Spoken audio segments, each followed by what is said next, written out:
बहुत पुरानी बात है, जब दुनिया इतनी तेज नहीं थी और इंसान नेचर की आवाज को सुन लेता था। उस वक्त एक घेरा और हरा भरा जंगल था। जंगल जहाँ पेड़ बोलते द, हवाएं कहानी सुनती थी और रात को तारे जमीन के करीब आ जाते द। इसी जंगल के बीच एक छोटी सी झील थी। झील का पानी इतना साफ था कि उसमें आसमां भी अपना चेहरा देख लेता था। और इसी झील के पास रहती थी जंगल की परी आरोही। आरोही कोई आम परी नहीं थी। उसके पंख चमकते नहीं द, लेकिन उसका दिल पूरे जंगल से ज्यादा रोशन था। वो जंगल के हर दर्द को महसूस करती थी। अगर कोई पेड़ काटा जाता तो आरोही की आंखों में आंसू आ जाते। अगर कोई नन्हा जानवर भूखा होता तो उसका दिल बेचैन हो जाता।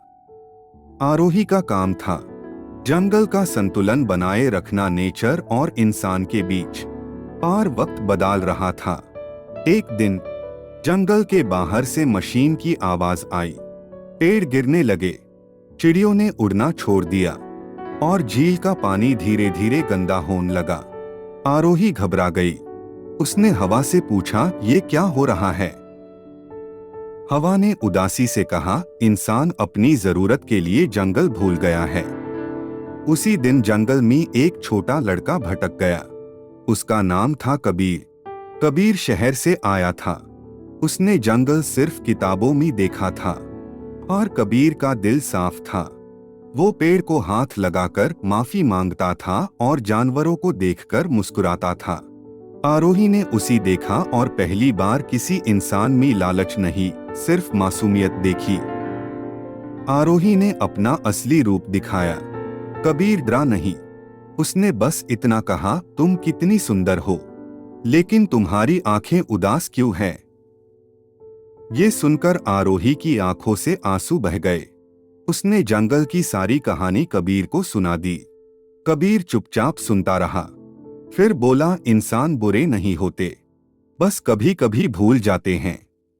आरोही ने कबीर को एक छोटा सा बीज दिया और कहा, ये सिर्फ पेड़ का बीज नहीं, ये समझ का बीज है। अगर तुम आइस दिल से लगाओगे तो दुनिया बदल सकती है।